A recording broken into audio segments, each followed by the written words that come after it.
To order, if you stand, we'll recite the pledge of allegiance. I pledge allegiance to the flag of the United States of America and to the republic for which it stands, one nation under God, indivisible, with liberty and justice for all.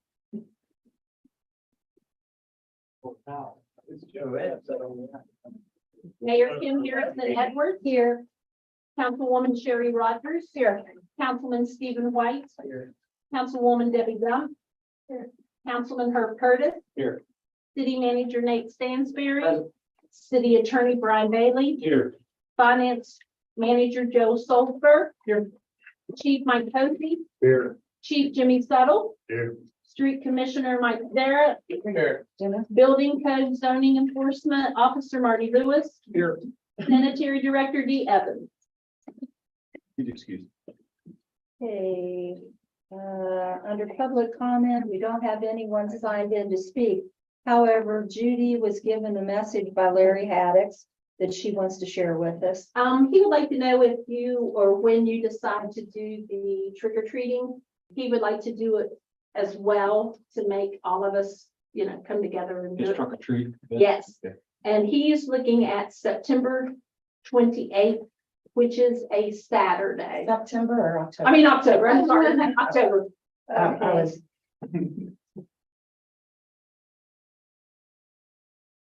And I need to get on it.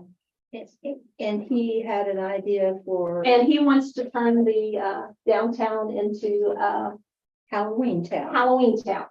And if everybody agrees, he'd be more than happy to, on his board out on the highway at the H&M, he would advertise that way as well for the city of Weston. Nice, pretty cool, isn't it? So, Well, we'll have to, do you guys want to put that on Nate, would you like to, what do you think about putting that on the next regular session? I think we should I'm get sure Larry, Doug- I think Larry should come speak about it. We'd share some of his plans, right? Okay, that sounds good. Yes. I guess. But on the next agenda will be August, and that way he won't have to wait and see what we're gonna do. he's trying to get it to be bigger and better. And then that Hearst Mania, Right, well, might also be included in that too, even though they're having one over there. as We well. need to work with him before Ray Smith steals the idea for Right. Jane Lou. Oh, yeah, let's do that next regular session. okay, I'll put that on the agenda. Please, Put that on there. too. thank you. Hey, you got that.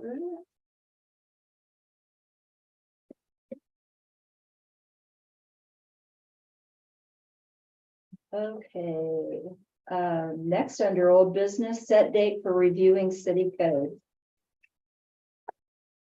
Everybody just loves you on that. I guess we'll pick a date and try to keep it to an hour that day and see how far we get.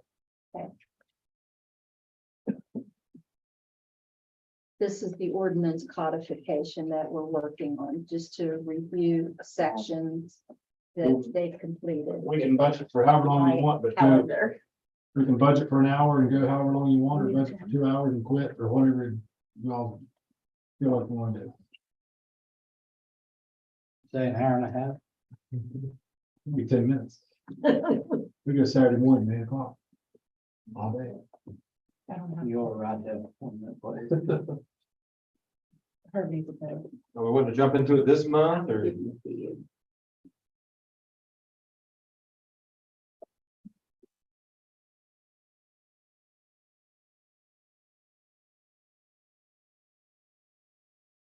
You on vacation too? You guys can do that with that. 24th and 31st would be, I think, the next available dates. Those Those are Monday. Mondays. I think Stephen's got work other evenings, and so that would be our best night. Can we start it earlier than 6? I'll be available. You all take the time. Want to do the 24th?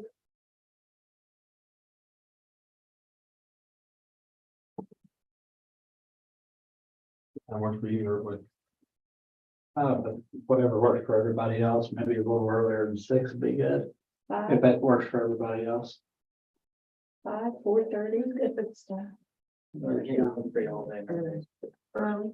4 4:30, you said? 4:30. Is that good for everybody? 4:30.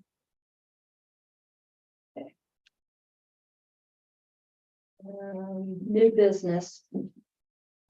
Did you want to do the budget first, Nate, or discuss priorities? for the year? I think discussion of priorities would be helpful, Okay. but if you want to talk about the budget, then you understand how much money you got. That might be helpful too. I went ahead and I wrote down things that I know we've either talked about, we're working on, or at some stage in its completion, or it's something ongoing. We'll work through the list and talk a little bit, and some of those things will be covered during the budget, but that's okay, we can jump back. and- Well, street paving always Yeah. seems to be a priority Yep. with Ward 3. Dilapidated buildings, of course, are definite priority, and we've been fortunate enough to get grant funding for those and use some of the city's money for that. Downtown beautification, and incidentally, I get remarks every single day about that. And someone said today that they're more beautiful than Boston. Yes, I've heard that a couple of times. I've shared it. with the I didn't want to say it too loud. I've shared it with the street department and when I see. those- You call Robbie Skinner and let him know. I will, appreciate that. yeah. I was gonna say, please don't make that one. The facade grant program, it's just taking off. We're accepting applications till the end of July, and hopefully that will go well and we'll be able to continue it. Well, we had our meeting, you'll talk a little bit about that, we had almost 30 people at the coffee house to talk about that program, which I thought was a great turnout, and I think that the public was very positive with us about it, we talked about being positive, or I've talked about being positive with the public, and I felt like people were shaking their heads yes to those comments, so I thought that was a good PR move by council to seem like there's a lot, and it wasn't the same 30 people that have existed in our orbit. There's a I was different group of people. surprised Yeah. at the difference in people. I didn't get to make that meeting. Could I ask a question? Yeah. I had a question today was asked to me was if it's a rental property, can you still go ahead and do that, or do you have to live in that property? I don't think there was any distinction made, was there? No, The owner just has to make application and approve it. Right. approve the Okay, well, I application. didn't know. He didn't know. He seen it out here today when he come in, which is Alex Hope, and he come in and then he called me and said, I really don't know. I said, I didn't make the meeting, so that's why I'm asking. So there's no reason why you can't, is that what you're saying? I think it was really great to arm people with accurate information about what's going on, and I think they really appreciated it. We've had numerous people coming in. well, you gave out 12 applications before we even had the launch. If we had the meeting, yeah. So, The Historic Landmarks Commission have been working on the updated registry. I really don't know where we are with that. I know that we did several of the listings, but that's still a work in progress that needs to be completed. The ordinance codification, of course, we're midstream in that. The Riverfront Park project, we're working on getting all of our paperwork in accurately. The updated comprehensive plan must be completed by next year. And the planning commission is meeting Wednesday they were doing some research. They each had their own sections on demographics and community facilities, amenities. So we'll be sharing that information for the updated plan. The Weston Cultural Center, that was the other part of the meeting the other evening at the coffee house, and people again were very open and excited to hear what was going on with that. But that still is a work in progress. We allegedly have received the final review through Mansion's earmark, and we'll be getting $750,000 for the front facade of that. So we've got quite a bit of work to do on that. I listed Joe's AmeriCorps grant. That is coming up, I assume shortly. Yeah, I was told that in July, we would officially hear whether or not we've received it. And what's been indicated to me was they were just waiting on one more rubber stamp and we're in. We just gotta wait until we receive that official word sometime this month. Okay, What was the money amount for that? Was there an amount? It's about $50,000, and that's entirely towards salary and benefits of some person to work on development of grants and Parks and Rec type things. Okay. sidewalks, there are several that need to be repaired, replaced. We've also talked about a sidewalk program, but that hasn't taken any legs yet, so. But we know that there's a lot to be done there. Well, I think we're targeting section at time, Old Time Bistro on Water Street. Fix that Okay. sidewalk before we pave. We talked a little bit about that today, that we might, and then the section of Lively Park. Yeah. I thought we were doing Kitson.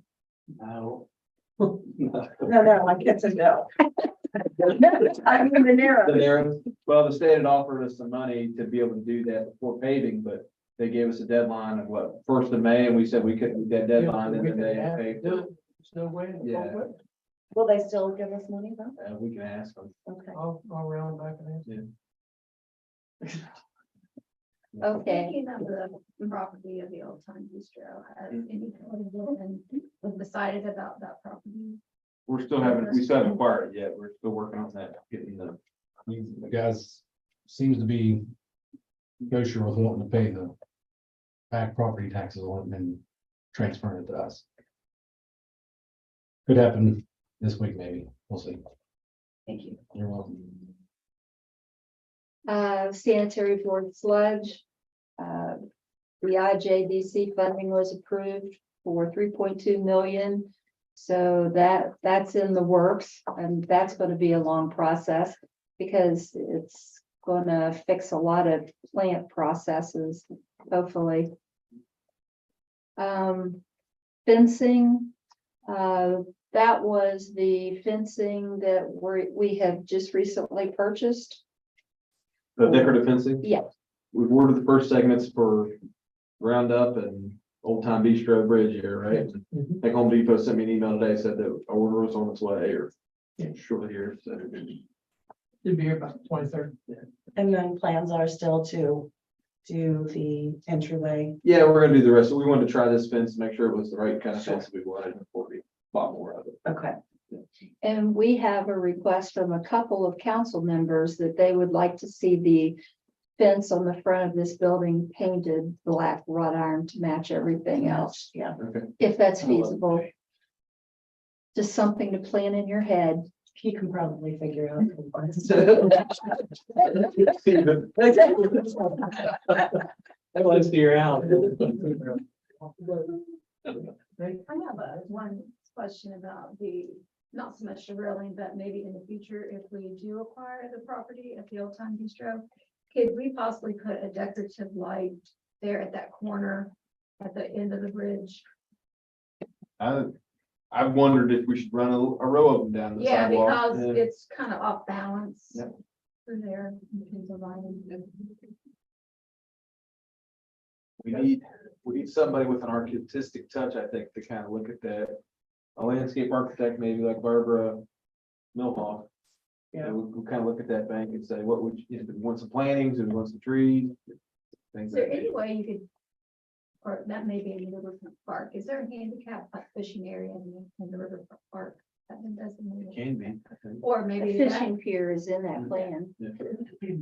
because I'm sure there's probably additional funding. Well, that's, for- we kind of thought if we acquire both of these spots, we try to integrate those properties into that plan with the riverfront, so that they would kind of flow together and be considered the same area. For sure. One thing that's not on there is the camera project. Okay. It's been started. There's a permanent marker, if you want to stay right there. Yeah. Thank you, Sherry. Right up. Before we move on from the Time Bistro building and the sidewalks. The two people who go around in their scooter chairs, the one is the elderly gentleman, and I watched him try to navigate that sidewalk there by where the building was taken down, and he has to get into the grass and go down through there, and I just worry that he's gonna get stuck. I don't know what we can do to help. He's the one I've seen over on Big talk about the. Lively Park. Mr. James. Yeah. Yeah, I think that's why we're gonna replace it. I've been holding off because I didn't want to invite the conversation when we're fixing private sidewalk. I've Right, been trying to hold off to acquire the property, but I think we're running into the whole asphalt thing where we want to get the sidewalk Right. forward so we can pave the asphalt up against it. So we'll try to get that. Hopefully this, Yeah, and hopefully we can get that thing moving. I hope so. Sooner instead of. well, I'm hoping that there are sidewalk projects with the facade grant. That's what I'm hoping, that Could be. we have a lot of small. possibly the transportation alternatives. Yeah, yeah. We already- Well, I think we're gonna, I mean, coal severance, we've set aside some money for concrete for that project. So I think we get through some of these other things, big ticket items, especially when it comes to the code stuff. We should go back and look at our sidewalk law or ordinances and say, is there a policy or a program we can develop to maybe assist homeowners in some of that sidewalk work where the street department can work into the schedule, can they pour the sidewalk and some cost sharing go on, stuff like that. That would be my recommendation, I think, down the line, is to try to develop that kind of program for people. I had similar thoughts to that, Nate. Okay. I mean, as far as it being a homeowner's responsibility, I always thought that at some point, maybe we'd take our responsibility back. Not at, current moment, but it just helps when you're planning for grants and everything else and assistance as far as for repairs and replacement. And all. It helps. It's a lot easier when You can make it uniform, if you're depending on this person to cost share and this person to cost share, and you have this person in the middle. We're gonna force that person to pay their costs and they can't afford it, all that good stuff. So I'm with you. I think long term, that's where we can do that. Okay, next, historic signs. It's been a project of the Historic Landmarks Commission, and we haven't That's been really, my fault. oh, okay. But it is being discussed, so, One thing I want to mention about that is I think part of this hubcap stuff is we're talking about placemaking and all that good stuff. I think that could be considered as one of part of our project. What do you I think think? that'd be a good idea. That'd be great. Even having some wayfinding signs, say, Kyle this way and those kind of exhibits, to have that kind of all integrated together into some kind of branded project, I think would be, it kind of fits the monetary parameters of what they're gonna offer us, which isn't much, if it's something we could maybe match. signs, city and Bolt. Again, a couple council members talked to me about replacing the Weston city or municipal building sign out front with one that matches up with the parking lot sign and the recycle bin sign, Mhm. if we could get that done. A green sign with the Okay. gold lettering. And the same with the Holt property. When we have things, several people are always saying, where is the Holt Community Square? Mhm. So I thought it'd be kind of nice if we had a sign over there that said that. Okay. Food for thought. Yeah, I have no Future. problem. Municipal court processes, that's something that we've talked about in the last couple of meetings. About a way forward and really making our municipal court work and act the way that it should. I think we're doing better now than we were 6 months ago. Even. Good. why is that? People are showing up and we're having some resolution and they're actually paying when they get found guilty or plead no contest or whatever. Since we passed the ordinance that says that they have to. show. I think that's helped. We haven't specifically had anybody come in and say, oh my gosh, I didn't want to fall prey to this ordinance, but nobody really Right, says something like that. right. But I think it's certainly been helpful. I'm gonna be mean to the court process. It's much like our dilapidated building stuff. You've got to stay on top of the paperwork where you're sending people notice to come to court. And when they don't show up, you're sending them a follow-up letter and all that good stuff. And Judy's been able to clear the decks a little bit and help out with some of that stuff and get her more help. I think she's gonna be able to do more of that stuff. I think there's only been a couple that once we send the letter out, has not come and paid prior to taking them to court. Oh, Yeah, We'll continue to work on that. Annexation. Well, we met with Mr. Stump late last week. And so he's tentatively got a earmarked time to speak with Walmart on the 17th. But I don't think he's ever gotten confirmation from Walmart, do you? Oh, That they're gonna meet then. He's speaking with someone within the real estate department. And supposedly they've never had this question asked of them before. So, I don't know. And we'll be lucky if they ever answer us back, it's kind of my take on it, but, and Mr. Stump has been, I think, pretty forthright with us, not. Yeah, he doesn't anticipate it being a very long conversation and not a very, we'd love for you to be here kind of thing. It's more like, does this make sense from us from a numbers perspective? If it doesn't, then he thinks we'll have a quick no from them, so. are we waiving the B and O? I think we've made it clear to Stump that we can do that. We don't necessarily have, we can't guarantee it, right? You guys have to take action and all that stuff, but we've made it clear that we're willing to negotiate and that kind of stuff and eliminate those kinds of things, but. I think that it perhaps might not be a quick no if it were just the 1%. And if they had that understanding. But it's not, it's not just the 1%, right? They've got to pay their property taxes increase. There's other fees associated with it, right? So, and for Walmart, that's real money. It's $10,000-15,000, and I don't think it's, is it gonna break Walmart's bank? No, but I think from Stump's view of it, they're gonna look at if the pros don't, aren't more money than the cons, they're just gonna say no. It's kind of his feeling, but we don't know until we ask. But the B and O would be, it would help. Eliminating that for them. Yeah, they don't pay B&O now, but they're gonna look at their current situation and say, it's to say yes, it's still gonna cost them $15,000 more. Because of the property tax. I think the Walmart and Buchanan, they contribute a huge amount They do. to the community. And just my opinion, but I think if, what's the guy's name again? Stump, Stump? John Stump. If he had some of these things, as far as on our list to do list, that he may be able to present to them. Things we're trying to do in the community, upcoming, Well, projects. in the welcome packet, not welcome packet, but the marketing package that we put together. We had a letter that outlined city services and somewhat our proposed plans and what we want to do for the citizens.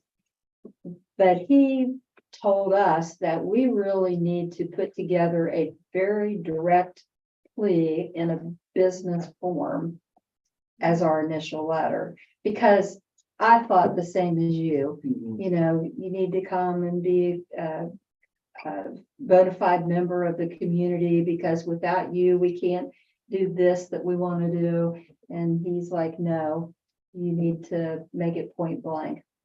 Well, I think the most professional and structure would be a comprehensive plan. I think a copy of that should have been with him as well. Because it outlines, and that's the most professional structure I see as far as plans in the future and what we have going on and what we look forward to and what we could use help with. Also, the fact that Buchanan gives so much to the community over there. We're doing it there. Why not? Well, I believe Walmart is in the city limits in Buchanan. Right. Yes. So Well, therefore, they were in that's that. what, stand. yeah. But I think, I helped set up that store when I graduated college back in And back in the- 1991, the summer of 1991, and I worked there for 10 years. And I think we also have to remember, since 1991, the people of Weston have made you. We have supported you. We are your shoppers. And Our struggle is we can't seem to find that audience to even have that conversation with. It's, we're on But the current contact, which has been very difficult to find, is the real estate guy. And I think that he's probably getting 50 emails a day, and he's gonna be a quick no. And we're not gonna be able to get in contact with anyone. That seems to be the word. Don't you get that from the attorney? He doesn't seem to have any kind of contact there. And we've tried, like, we've called the corporate headquarters and been patched through and all that stuff, but there's, Given a name and a contact and they never get back with Yeah. us. Told to contact the local store again and we go there for the third time and they Have have you guys the thought about dog in the hunt. navigate through other avenues, like maybe with Adam Burkham or somebody that may be a little closer to somebody that's closer to them? Well, if you think, I mean, I don't know that. Yeah. I think we're willing to try anything. I was looking Yeah. through some annexation stuff today, and there was a letter from 2008 or something like that about Walmart, and they had contacted Capito's office to ask if they had heard anything from Walmart in Washington DC, because they were working with Capito's office. For Weston. Yeah, for Weston. I was like, what, why would Washington DC have anything to do with annexation of Walmart, right? That's Weston, but they were, our side was so desperate to try to get somebody to answer the phone, they'd gone to Capito's office to see if that could ring anybody's bell. And I didn't see any correspondence where it had, you know. And once we grasp that heartstring, the right one, that's all it takes, is just one. Sure. I'm not really certain. Perhaps there's another law firm or attorney who's been successful at working with Walmart that would serve us better, but I don't know who that would be. I think once you structure and have a plan together and you're showing that, you know, you want to improve the infrastructure to bring more headcount, which, you know, Walmart and other big companies, that's what they go by. As far as whether they stay somewhere or they build somewhere or and maybe even annex, is if they see that there's, you know, room for improvement or more business for their company, which bringing in more people when you're improving your infrastructure or bringing Public in transportation. more smaller businesses and, yeah. I mentioned that to him, it's, you know, there was a case in McDowell County or somewhere in Mingo where they had a Walmart, but the population declined to such a level, they couldn't support the Walmart and the Walmart closed. And so Yeah. then they were dealing with the food desert, right? We didn't have, people didn't have anywhere to go grocery shopping. And I said, we're trying to avoid that. We're not as isolated as they are, but to me, from a business perspective, we're trying to get more people to live in Weston and want to stay here, to work here, blah, blah, blah, business to form here. That's gotta be a case, right? Those people are gonna be paying customers to you. And didn't seem to move the needle from John's assumption. I don't think that they're going to be very strictly business in their decision. I mean, if I was sitting in front of the city and you was presenting this idea or proposal to me, that's one of the first things I would ask as far as a representative of Walmart would be, how do you want to improve my revenue stream by me agreeing to annex? How do I make that extra money to pay you for being annexed? Well, one of the things that Nate and I believe Joe are going to be working on is sending along some information about the cost that they pay now.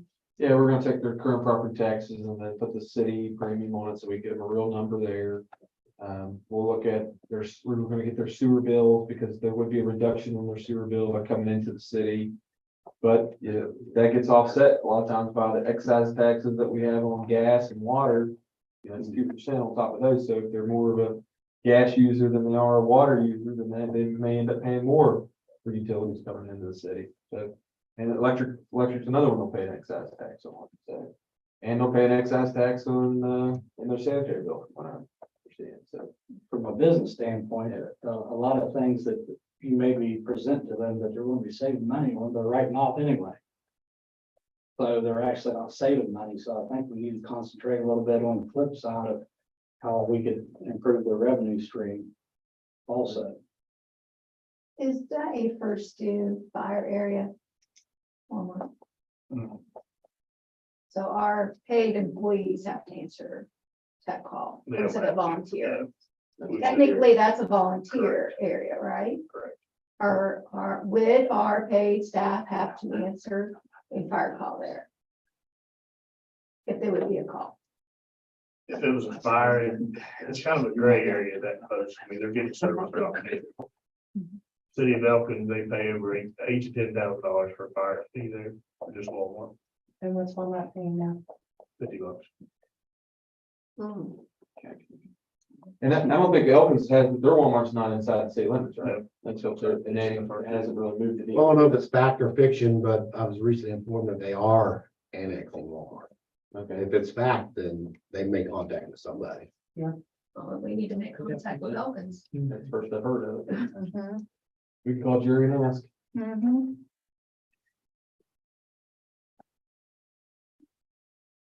Okay, next on the list is first due fire fee. We've had a couple discussions about that. I expect that will continue. You understand what the first due and first due. Financial sustainability, I put that there, even though really that's a goal, but that's something that with everything we do, that's the desired result. City-owned properties, we have quite a few of those. Some are not really very valuable, but I think some are taxable, some are not taxable. And Nate and Brian, I believe, are supposed to meet with John Breen, the assessor, at some point in the future to talk about those holdings that we have and what we need to do with those. Not to prolong it, but didn't Susie give us a list a few years ago? And we had property down like either in Jackson's Mill. I don't recall that. We do, and a lot of that is for sanitary board purposes. We hold all everything in City of Weston's name. Oh, okay, so that's where a pump station is Yeah. in Jacksonville, okay. Something you mentioned today, Nate, was the database for citizen concerns. System for checks and balances when those concerns come in. Who was the responsible party to take care of those? If they've been resolved, if they need follow-up. And that would be a good thing to have in place for the future. City events, activities, so far the card festival, the concert series, kayaking, and beating Buchanan for Christmas. And Independence Day celebration. Yes, I forgot that one. Brian, you're up. Which our fireworks display was amazing, our street fair, street department, fire department, police department. Code enforcement, city council, it was all hands on deck. It was wonderful. All together and it was really very nice. Then curb painting, Painting machine ordered from them. okay, and camera project.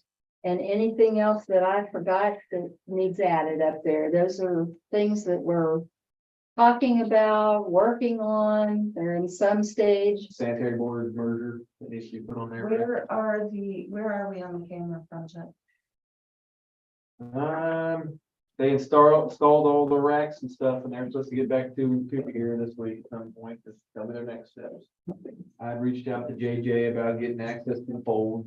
He's got a copy of an agreement, and he was gonna run up flagpole, so he's also on my list to call this week to find out where we're at with that. Do we have an estimated time of when?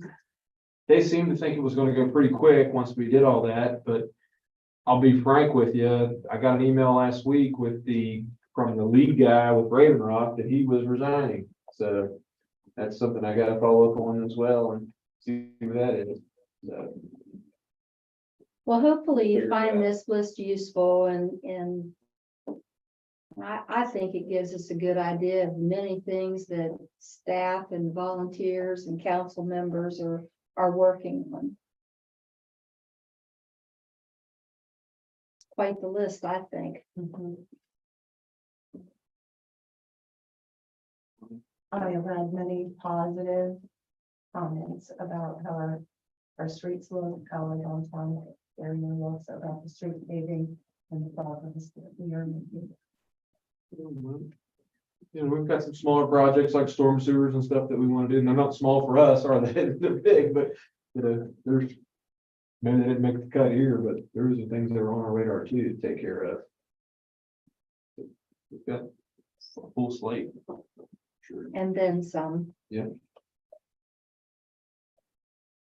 Delegation, is very important. When you have this many things on the list. And you just have the routine things you have to do every day, you know? You gotta change the oil and change the tires and stuff like that, right, Jimmy, at the fire department, that doesn't always make the list or the cut, but those are things that you just have to do, right? And they take time and it's. I think our staff, I'm just gonna plug them a little bit, they've done a great job of being very responsive to people and trying to help out, different problems that arise. We do a lot of, hand holding where people come in and have a complaint. We sit down with them and make time for them to speak to their issue, and those things take time.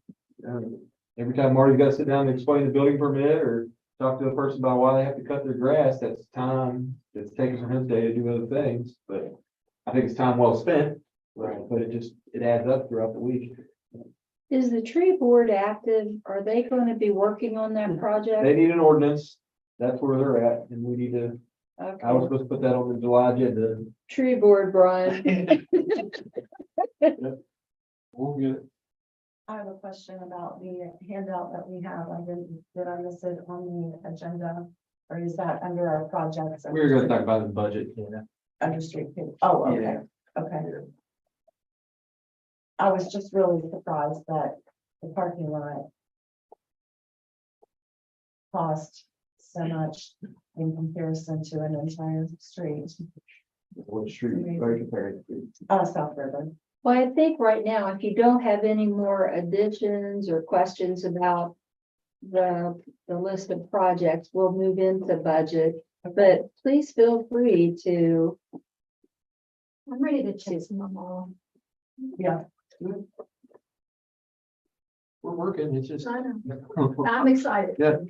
Like, this Riverfront Park project, I'm just gonna pick on it for a second.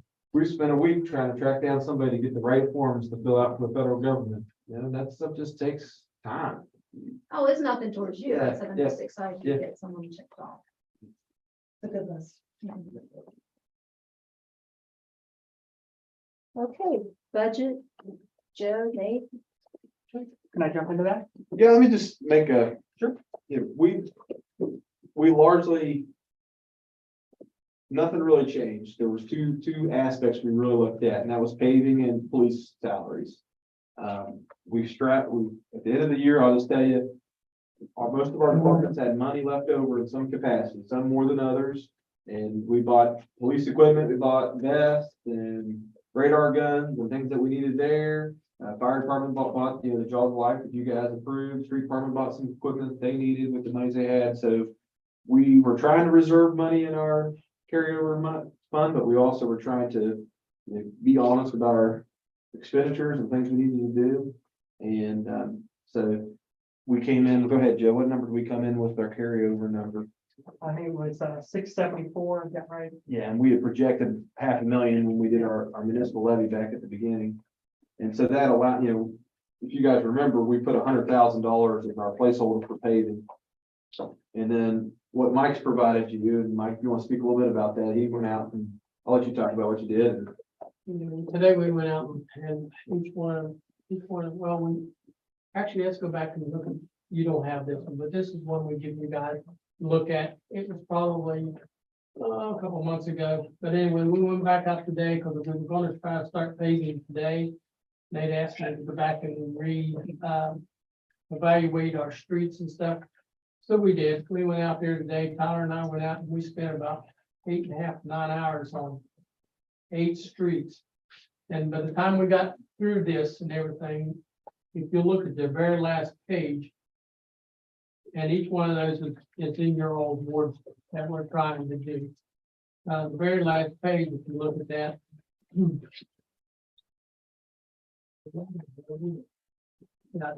Very last page, we have 1,087.88 tons we're going to try to pave with these 8 streets. And the total cost for the materials and the lead is $160,844.55. And the millings was $12,652.65. Makes the total project of $173,497.20. which we give you all a previous estimate of 219,000. And a little over that, but that's what we projected it might be. So we've made a difference of going back and reevaluating these streets and stuff, what we do have to mill and what we don't. This is gonna leave us around 45,000, well, we just call it $46,000.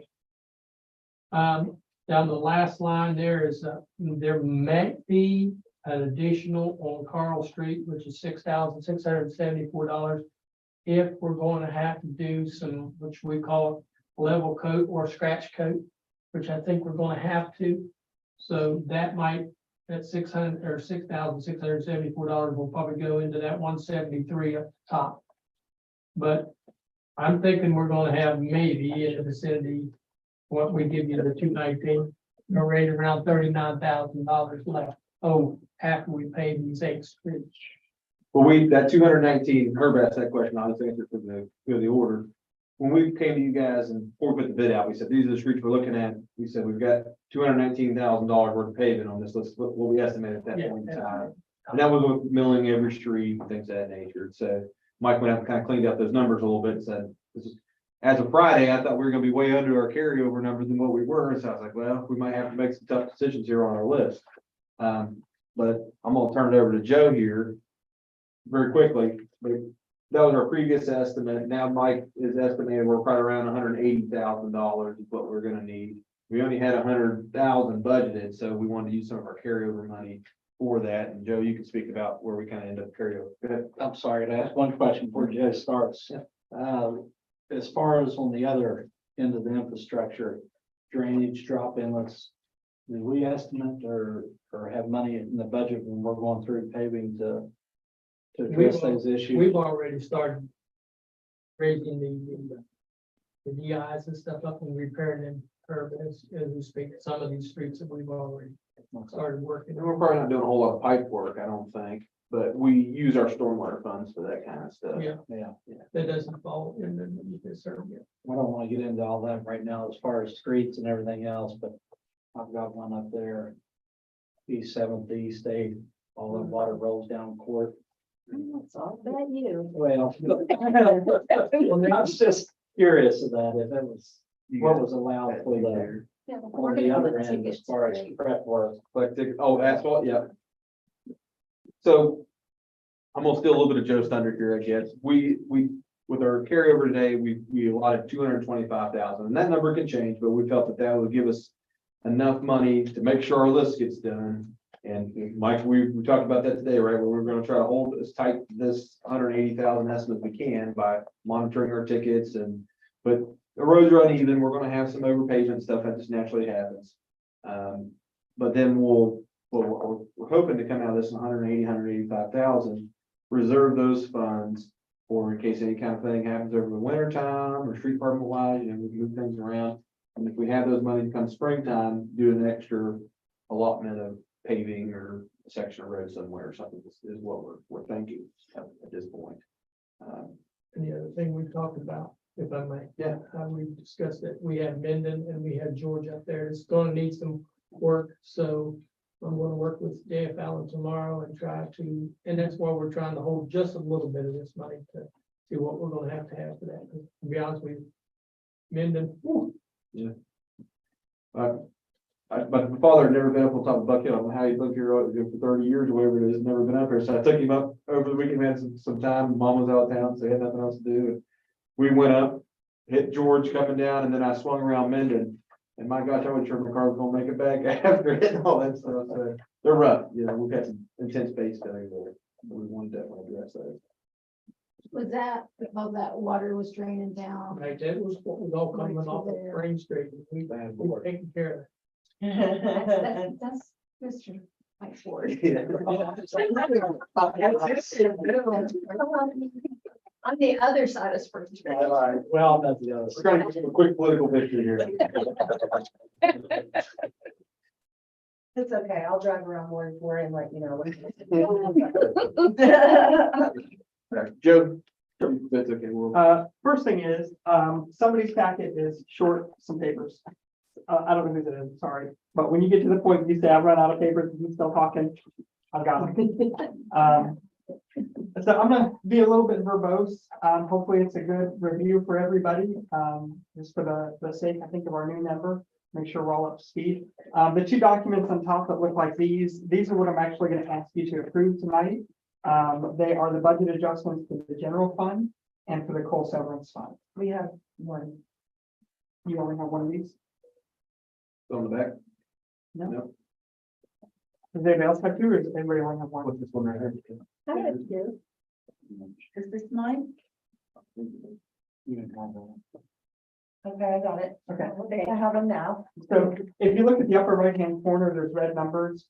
One of them says 2024 Fund 1, that's for the general fund. The other one says 2024 Fund 2, that's for the coal severance fund. So we'll talk mostly about the general fund.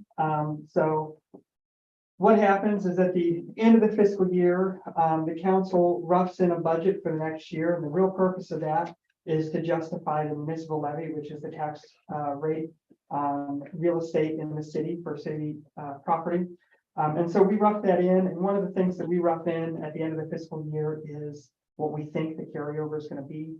So we estimated conservatively that the carryover was going to be $500,000, and we built a budget around that. And then after July 1st, the bookkeeper works frantically to figure out what the carryover actually is. And the carryover this year was $674,057. So that means that we have $174,057 to work in somewhere. We get to add those somewhere in the budget. And so the budget adjustment here just shows that. It shows the increase in the unassigned fund balance, which is the carryover line. And then what I'm asking you for tonight is an increase in the finance office for $11,800. That's to cover that third audit. I'll come back to that in a second. In City Hall, $1,600 to cover the difference of the liability insurance that we recently approved.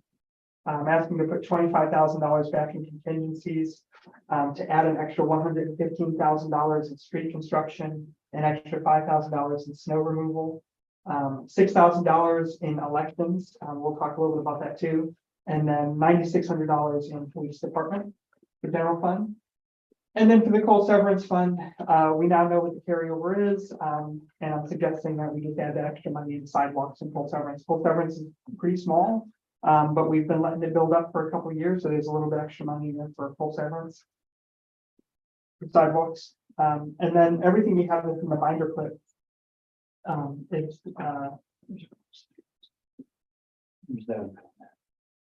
Everything you have in the binder clip, it just sort of annotation on that. So I'm asking you to approve the budget adjustments, but then what you got in the binder clip, there's going to be two sets of columns. So the first side, you see all the revenue lines. These are all the revenue accounts that the state chart of accounts recognizes. We only budget obviously in those accounts that we think we're going to realize revenue. And then I've highlighted in green the things that have changed since the last approved budget. So you see that there's an increase in the unassigned fund balance for both general funding and coal severance. So then if you flip to the third page, that's the general overview of all the expense accounts in the general fund and coal severance. And you can see again, I've highlighted in green the things that are changing. Finance, elections, city hall. On the fourth page, contingencies, police department, snow removal, street construction, sidewalks on coal severance. So all of these lines here, these are expense accounts. I call them the budgetary departments. And so we budget on like 30 different budgetary departments. And so what's helpful to understand about that is we don't have 30 actual departments in the city. And so what you have sometimes is someone's work will be done out of several different budgetary departments.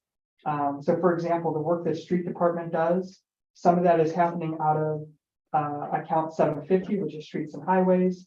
Some of that is happening out of account 755, which is street construction. Some of that is happening out of account 753, which is snow removal. So we have these like 30 different, what I call budgetary accounts that we're budgeting out of.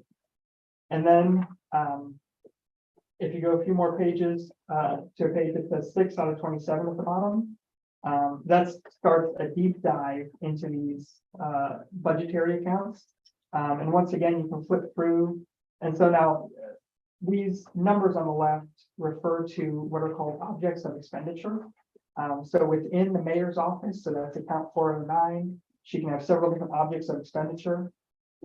Across from the object of expenditure is going to be a bold number, and that's how much we're actually budgeting in the object of expenditure. And then the numbers that are not in bold next to it are sort of editorial notes on how we get to that number. So as you're looking at the mayor's office there, for example, you can see we budgeted in the object of expenditure 104, which is FICA, $459. And so that you know how we got there, there's Social Security at 372 and Medicare at 87, but those numbers are making up the bold number. So it's the bold number across from the item of expenditure that we're looking at. And then if you flip through that section until you can see your first green, that's the first change I'm proposing. And the first one is in finance department. We approved a budget for $25,000 for audit services. And I'm asking you to amend that to 36,800. 36,800 is the amount that the council approved to BHM this past year. And that was because we approved 3 years worth of audits at once rather than 2 years. We had been doing 2 at a time to catch up. We said, let's get all 3 done. But all 3 was a little bit more than we had previously budgeted. So I'm asking you for an increase to meet that need. So that is because, just to catch Stephen up, it's because we were in compliance when the council and all that. So this is not going to be as costly in the future. Yeah, in the future, hopefully it's like $10,000 to $11,000 a year. We Right. had been budgeting 25,000 a year if you're trying to do 2 at a time to get caught up. We're now at the point where if we just do 3, we'll be caught up. And so the council a couple months ago said, let's go ahead and do 3. But now that creates the 36.8, so it's 1.5. Marty, what's up? I just have a question. And does that include our single line audit because we went over the 750,000? It does. Okay, I was just curious. Yeah, just for this one fiscal year. Good question. All right, flip again until you see green. Let's see. Okay, you see green once you get to City Hall, which is account 440. And the object of expenditure that's changed is 114. That's our liability insurance package. We budgeted 65,000. Last month, council approved the liability package that cost 66,629. So I'm asking for that $1,600 increase to meet that need in City Hall. Can I stop just for a second? So what page is that? I'm sorry. It says City Hall at the top, but it doesn't have page number anymore. I'm sorry. Please. You think we've probably gone too 440, far? so yeah, you think we've probably gone too far. Stephen, just for your edification, how we've made, according to the state auditor's office assigns these numbers to us as far as our big line accounts and even the sub account. We've reflected that. We've got some financial freedoms when you do some things differently, but we've taken that upon ourselves. And generally, the state asks us for approval. They approve your budget lines, the total numbers. And so if we go over that number, we get close to that number, we've got to go to them for authorization by law before we can expend over that line for approval from their office. And essentially, we got to fill out a form that you've seen from these budget revisions, that change the numbers around, balance things out, and make sure you have the money that you're actually going to expend. So when we operate out of these are numbers we've kind of earmarked with what we're going to spend. But I'm gonna pick on Mike here for a little bit. Sometimes, like the street department will have a rock line and a hot mix asphalt line, and maybe they're both $5,000. Well, we'll expend $7,500 for rock and $2,500 for hot mix.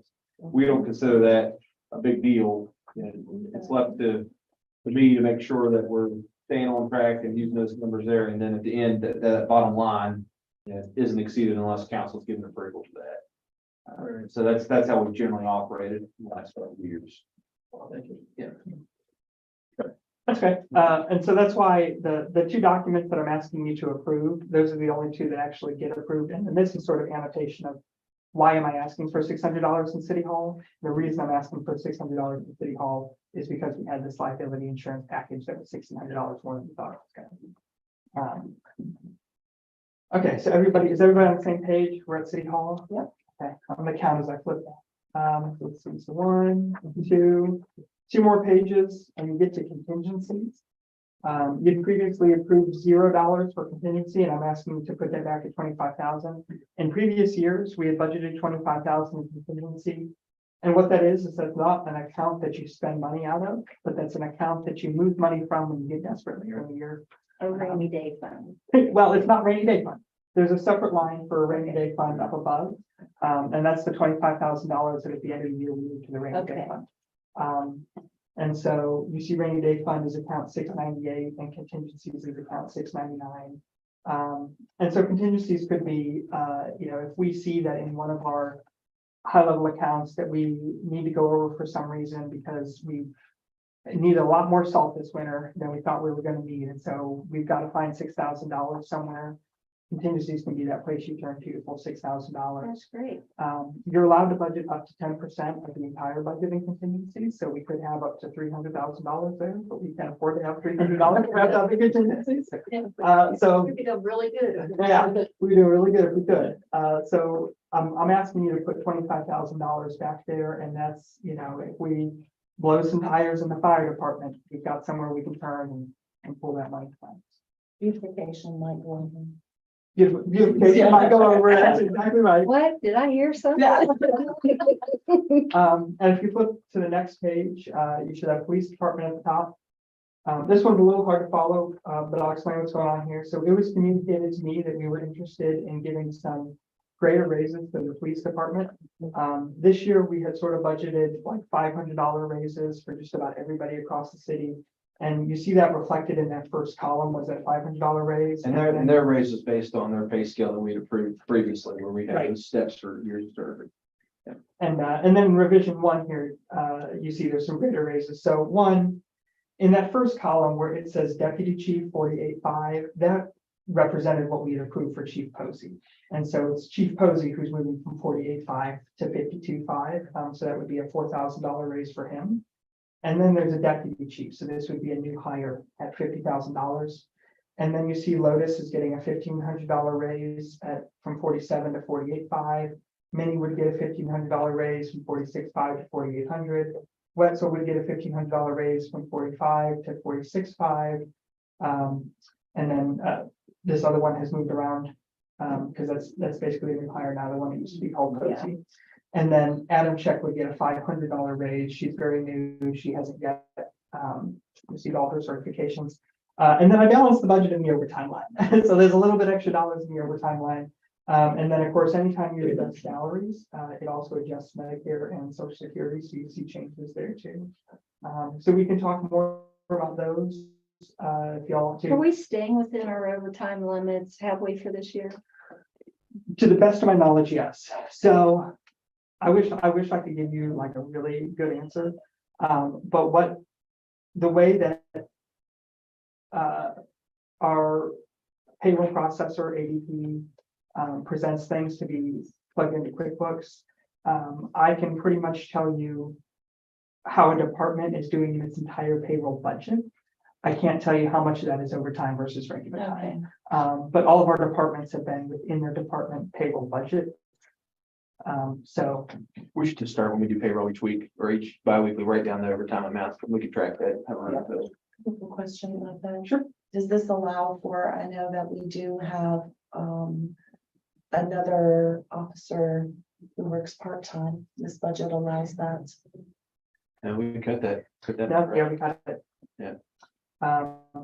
And not because we intended to, we just don't have it we didn't put it in this budget. So like if we continue with his services, which we will probably pull from the overtime side of the salary to pay for that. because right now what you have is this, what I've presented as a $50,000 person is vacant. So you've got the money right now to afford the part-time help. Right. But if we decide that we want to fill the $50,000 and keep the part-time help, then we'll need to put even more money in this. Okay, I understand. So we currently have 5 officers, 5 active officers. Yeah, correct. And And we, Lauren's one of those 5. She's at the academy for another, how many weeks? He gets out in September. September. And then Officer Minnie's headed to Guam for how many months? He'll be back in January. So that's where we're headed, for military leave. Did we have an arrangement with MJ to stay so many years, did we put forth an agreement? We didn't have anything well, Josh did have her sign some kind of agreement. I think it was a 1 year thing that we cover her state police training if she stayed a year, if I remember correctly. That's something we need to take a look at Yeah. because it's very costly. You know, Well, I mean, State Police Academy is like $5,000, I think, when you worked it out, roughly thereabouts. But we had offered sign-on bonuses to other officers, and those were $5,000, which were essentially the train, instead of having to train them, we could hire them on and give them that money back. So that's why we hadn't done anything further than a year, was to sit there and say, well, if we hired another officer and offered a sign-on bonus, that's what we would have paid. understand. Yeah. Well, it's definitely a needed service and we definitely need more law enforcement. Because he does work nonstop. And we can negotiate those numbers a little bit more if you guys want to. It's just, what Joe was trying to show this evening was, we took the paving priority, and not to make it sound like you're an afterthought, Mike, because you're not. Hey, We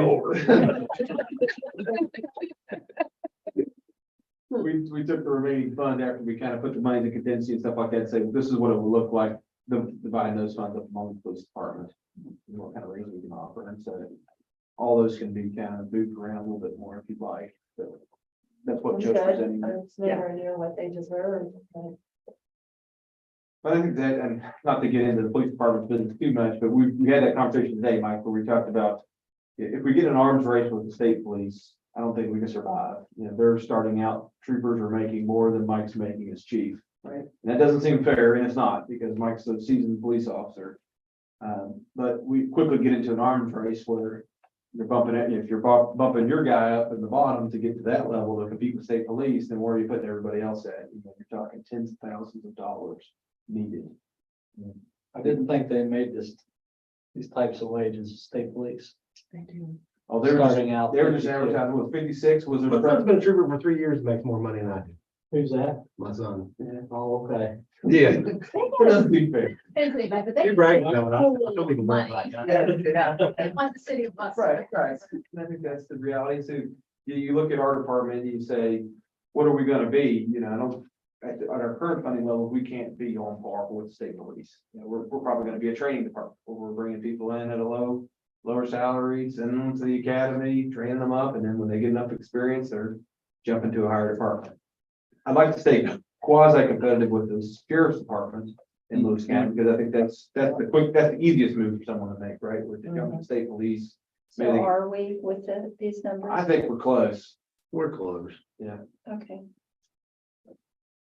but it seems like every time we give them a little bit of a raise, we get a call from Sherry asking for our numbers, so she can give it to the sheriff. Oh, yeah, who's standing at my desk? What'd you do?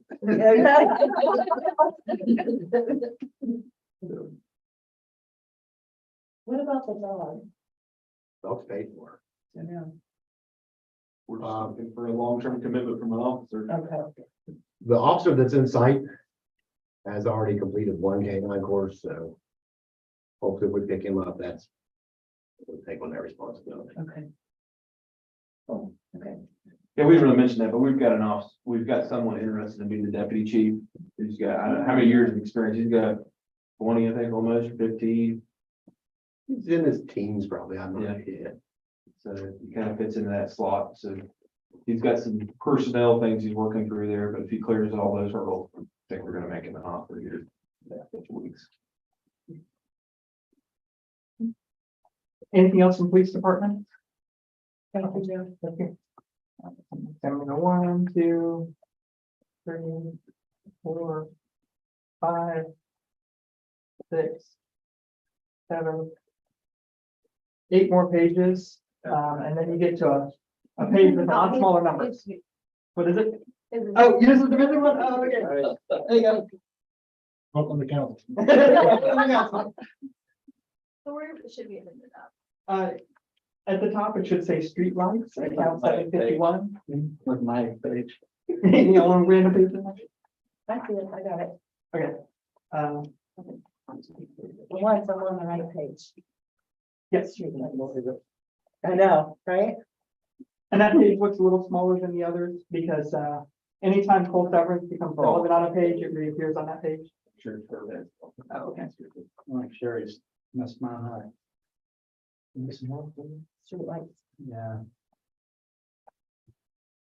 I still wish we could pursue lowering the number of those. Streetlights? Got a lot out again. I think I sent that to Yeah. you. And some of the same ones they fixed. To see if we couldn't do a program, maybe offering a discount or something, or a cost savings to homeowners for purchasing their own lights outdoors. I don't know, it just seems like it's a lot to keep up with, street lights that are constantly going out. To the light to maintain. Yeah, I don't know. Just something to think about. Okay. Okay, street construction. Well, so the first change is actually up in snow removal. Oh, I see that, yeah. 753. Materials and supplies, we budgeted 10,000 for salt. And I'm asking you to move that to 15,000. Last year was a pretty mild winter and we pretty much spent that. And so if we aren't so fortunate, I think we'll need that. I think street department was a lot more aggressive with plowing last year. Is that Our right? streets were really in good Everybody shape. really I appreciate really that. appreciated it. And I got a lot of comments on that too. So a little bit extra money for salt this year. The next is street construction, 755, where we had originally budgeted 100,000 for resurfacing. I'm asking to move that to 215. There's also $10,000 in materials and supplies. So the street construction budget is going from 110 to 225. Earlier, Mike communicated to you that he thinks he can get those streets done with about 175. So we said that should leave a $50,000 surplus. And the hope is that if we need to do something on George Street, or if we want to do some spring paving or something, that maybe there'll be some money there to do that. Okay.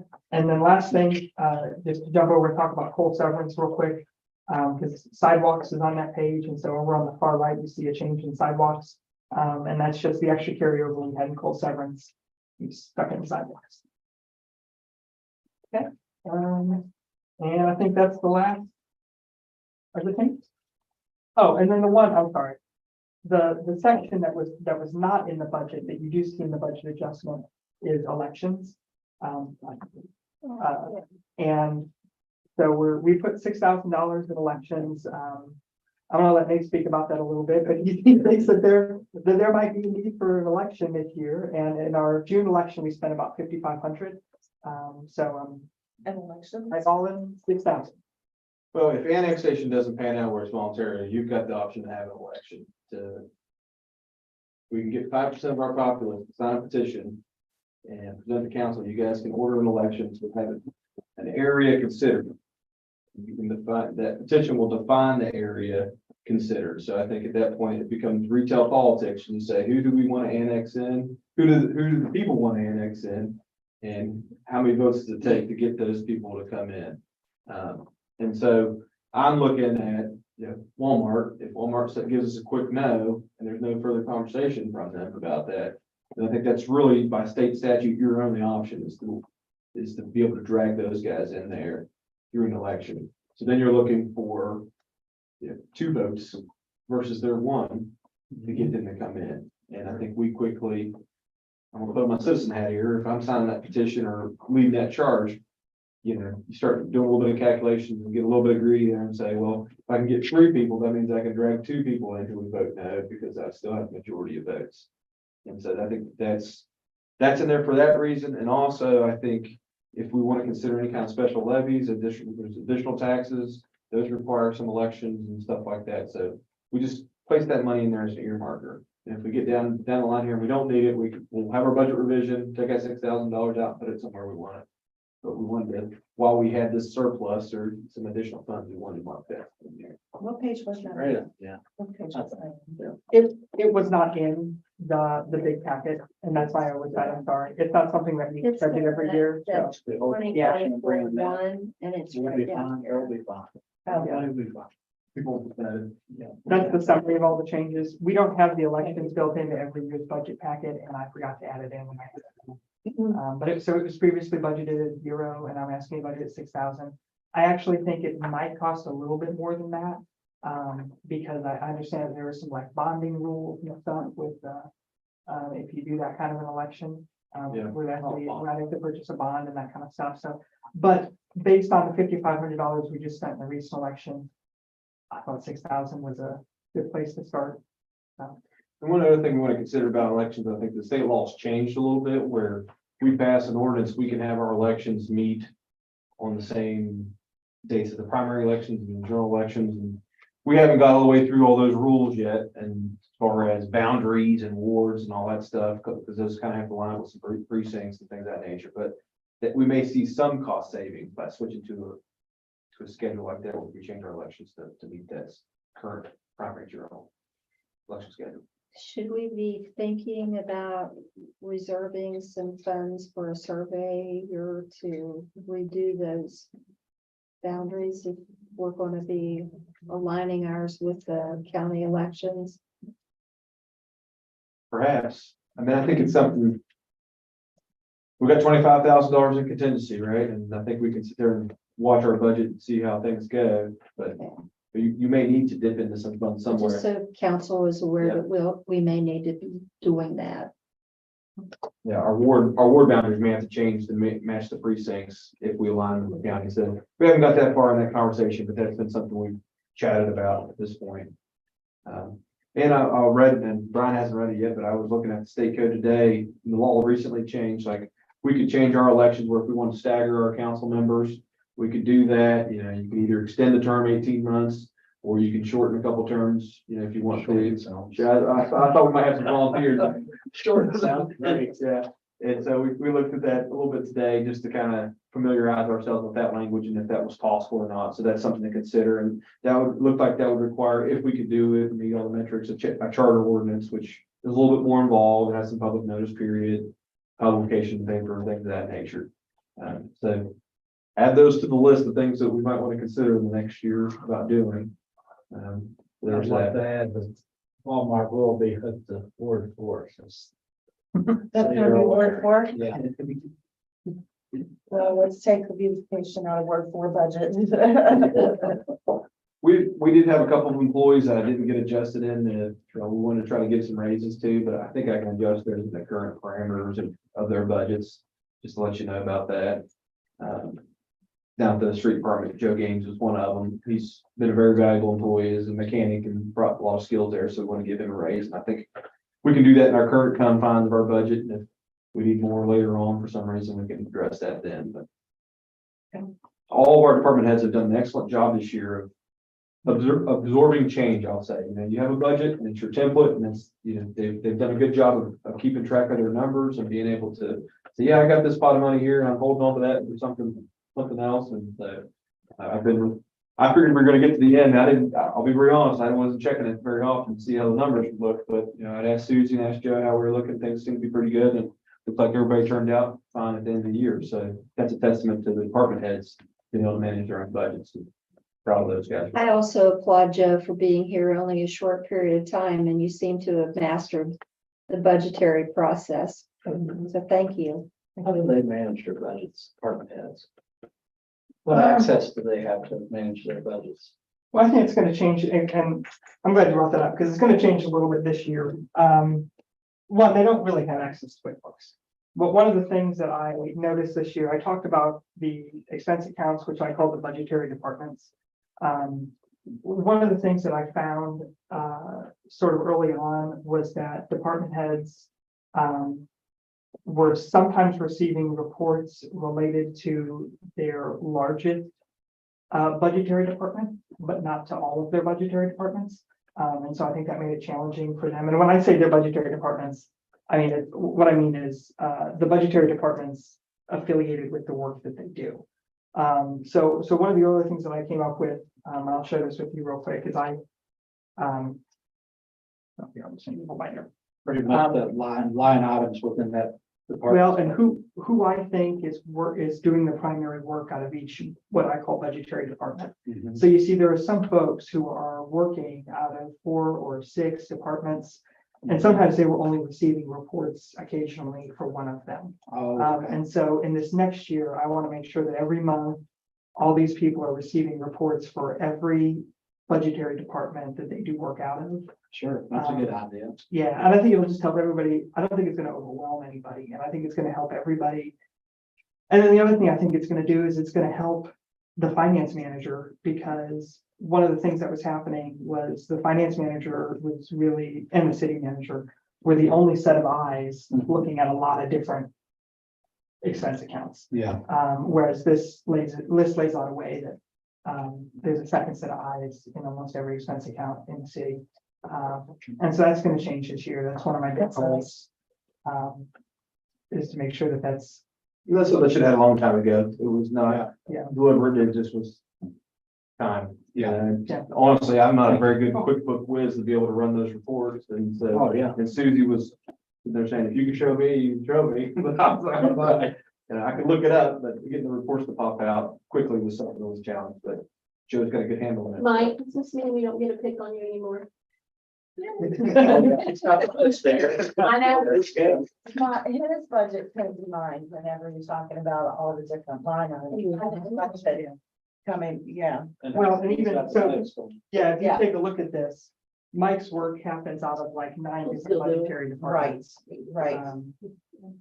One of the challenges even for these guys, the manager budget, is we've encouraged them to use their purchase card as much as possible. And so when they use that purchase card, that reporting happens just like you pay your credit card bill. It doesn't hit till the next month when we get the statement. And so I'm buying a lot of pipe, right? We buy the fittings with a purchase card. You get a report on May 1st of what my budget for April was. It doesn't reflect what you spent on the purchase card. That doesn't hit usually the end of May. Sure. And so they have to kind of juggle that as well, where they kind of keep a running tally in the back of their mind about where those things stand. So is the council appreciation cookout coming out of the fire department's budget? That sounds good to me. They do. Don't think we think about fireworks in there. I forgot that last year. And fireworks is in there, so I was just confirming that. Thanks. I was gonna ask about that, 10,000, but that's what it was this No, year. But we upped it. We upped it? We have to look at 210, it. I Is it thought. 10? It was Yes, 210. It was maybe 7. 7,500 or Up something. to 10,000. I say we shoot for 12. Good show. 10's about right, we just need to limit about 15 minutes. Yeah, they were just beautiful. They were, thank you. Great party too. Not a local party. Questions for problem. Joe on the budget? I'm sorry. One last note I'll say is, so I've got 2 budget revisions in front of you, one's for coal severance. As I understand it, that one has to be turned in by July 15th. The other is for general fund. I think that one has until July 31st. So if you really hated the revision I brought you for general fund, there is time for you to send me back and say do better, and we'll meet again this month. But the other thing I'll say is, we can do as many budget revisions as you want this year. So I would just ask that you approve them. And if there's anything that we think that we need to shuffle around or reprioritize, we can come back and do another one. That's all I got. It was painless, thank you. I'm gonna be Dr. Tim here a little bit. Okay. Just remind you that our carryover, we did better than we anticipated when we did Okay. that. But that number continues. Last year, our carryover was $900,000. I know. Now we're down to 600. And so we may be able to weather one more year, but you saw, if we don't have $500,000, it's tough to do the things we wanted to I do. understand. So those are things that up on this list, we're talking about financial sustainability and fees and things of that nature. We've got to Beautification. have those conversations. Yeah, I think, what? Need to back off of that? I think we spent all the money in beautification. I don't think you did. She did she? I thought I did. Yes, she did. Number one. Yeah. I don't think I did, really. So just keep that in mind. We're not going to be beating that drum to be beating it, but this year, there really isn't a whole lot of fluff for our departments. Yeah. We've made some good investments in equipment, things of that nature. I think we've got one piece of equipment in there for the street department, which could probably use 2 or 3. We're looking at the age of our trucks. And so we'll continue to work on grants and things of that nature to try to get through there easier, but we're fighting a losing battle against inflation. And we haven't raised our rates since 2009, and that's just where we sit. we've got to look at that for sure. I think we're targeting the August meeting of sanitary board to talk about rates there, let you know about that. We'll And be having a public hearing prior to our regular meeting Mhm. for the rate increase proposed for phase 2, right? Yeah, and I think just their general rate increase, we want to talk about that too. And we have to have a public meeting for the sludge project as well. I think we're trying to do it all the same night. I thought you were talking about an increase as well for municipal fees and. We need to have that, well, we won't do that in August. We thought we'd just make this sanitary board themed and then talk about municipal fees here soon. How much of a rate increase are they looking at? Sewer? We haven't got that far yet, but I'm gonna try to sit down the week of the 31st to talk to the accountant because I wanted to talk to him about pumps. Pump costs have increased so much. $45,000. Yes, we need to- Yeah, we need to set some numbers there to say, we've got to try to start recovering some costs to be able to not only do maintenance, but replace a pump from time to time and get ahead of that a little bit. So we want to, it may be a little bit steeper than what we've anticipated, but we'll try to play that game with the number, and see where we end up. Is there any way we could do a gradual? I Like think this it's, much and then increase the next year? A step A increase. step Yes. increase I think it's possible. would be much Yeah. easier, I think, on the public, Mhm. on us. Yeah. That was like the worst meeting I've ever been. Yeah. It was brutal. It was We're brutal. definitely going to come to these next meetings with a lot more information and we'll be And I able to think that justify those costs a lot better. the handout was very helpful and probably would have helped had that handout been sent out earlier than that night. And we should put it on our website, we should put it on Yes. Facebook to get that word out there and let people pick through it and fire themselves up and come to the meeting. Hopefully we can put those fires out very And quickly. if you could do a cost, analysis, this is what it was here, this is how much it is, this is how much increase because of inflation. Where we're not asking because we want to fluff our coffers or anything, but we are dependent because of inflation, we can't afford. That's all large part of it. We, in our system, I'm going on a rabbit trail here, but our system is gonna be an expensive system. With 50 pump stations, there's just no way around it. You're gonna have an expensive system. And the geography it covers, and so we've got to tell people that, you sit there and say, well, Buchanan sewer rates are cheaper, and they have good reasons for it. They've done a real good job managing their system, but they also have 8 pump stations. That makes a lot of difference. Yeah. And so those are things that we have to take into account as well.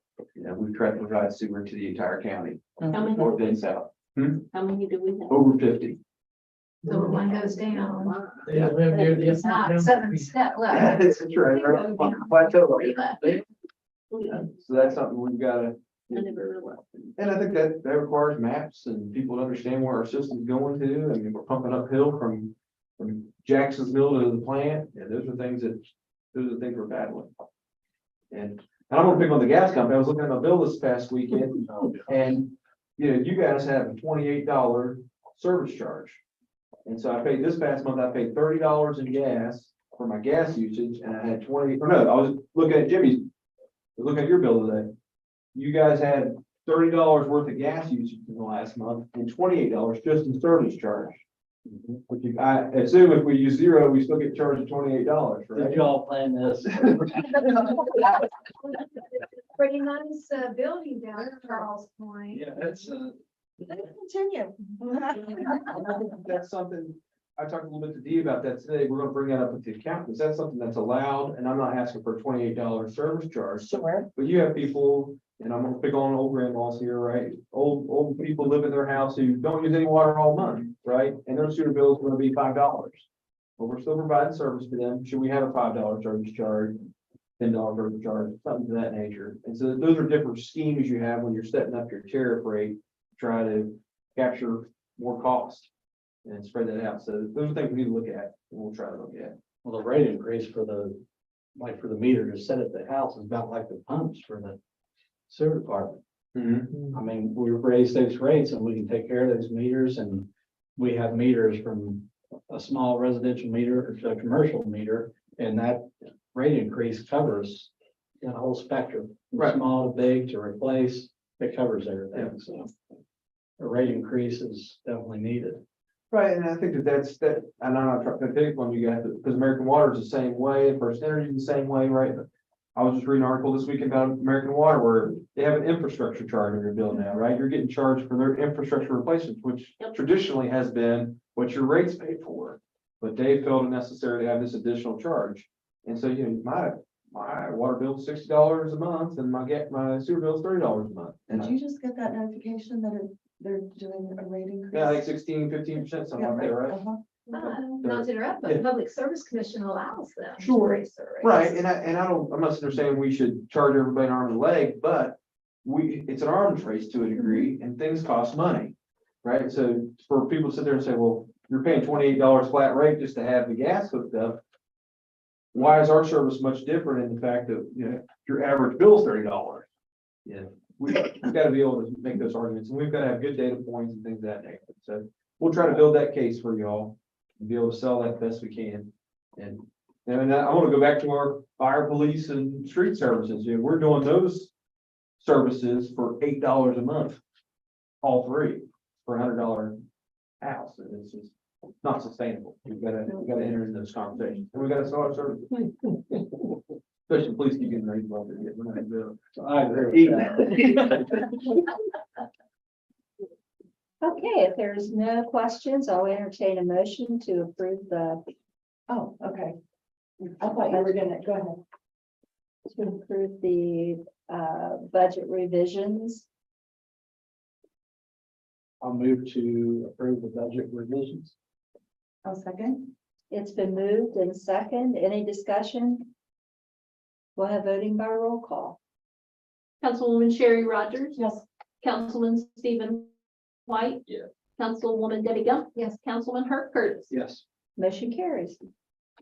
Okay, next city manager update. I think I've spoken about everything I'm wanting to today. I'll just say I'll be at Hubcap Thursday and Friday in and out for that. I'm headed to Mr. Montgomery, Brad Montgomery's property tomorrow, with some of the sanitary board employees to take a look at that. And then I'll be out the next 2 weeks. And I'll be available by phone and email. Don't have a problem with that. And I'll miss that 24th meeting, but Brian can handle that codification and I'll try to call in as well.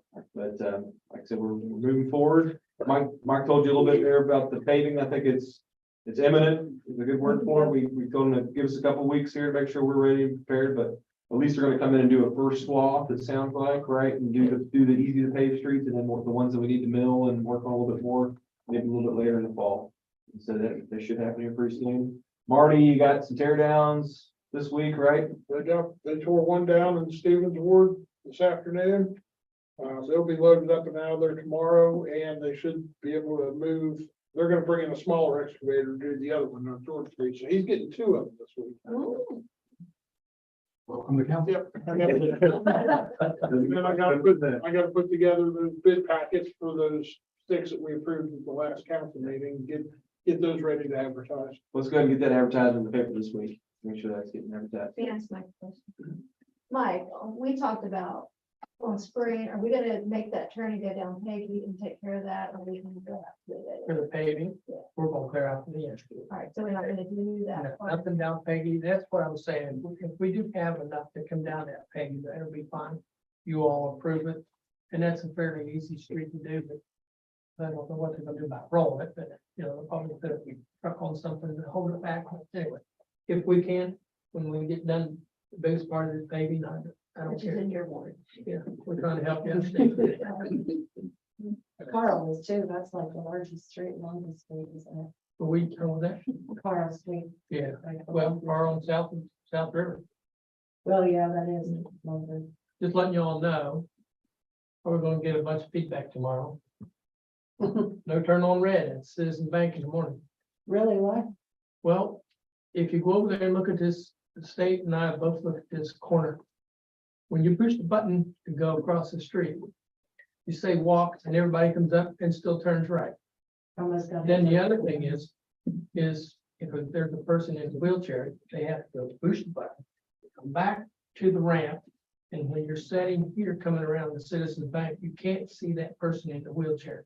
And that's what Mr. James, the lady that walks around the Julie and all that. We just need to protect them. So putting that up sometime tomorrow will be up, but I didn't want to put it up Friday because I was out of town. I just figured, well, I'll just wait a little bit. Yeah. Yeah. There's your revenue stream. There's your raise.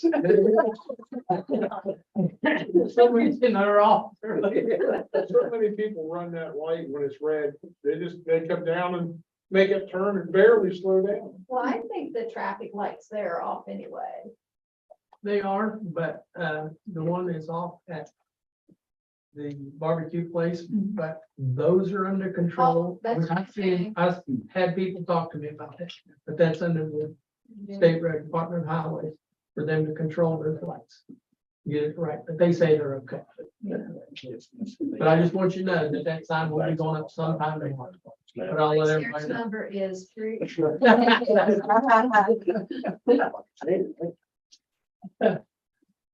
Next meeting date down. I think that's gonna be your That's good. code. Okay. Yeah, I'd like to thank Jonathan Weaver. You know, I think that we all saw him at our regular session. He has taken, Michael Richards' place at the Weston Democrat, and we're happy to have you, and thank you. for Thank you. taking on these. And we hope you feel most welcome. Thank you. Thank you, Sherry. With that, I'll entertain a motion to adjourn. I moved to adjourn. Second. All in favor, say aye. Aye. Opposed? Motion carried. Thank you, guys.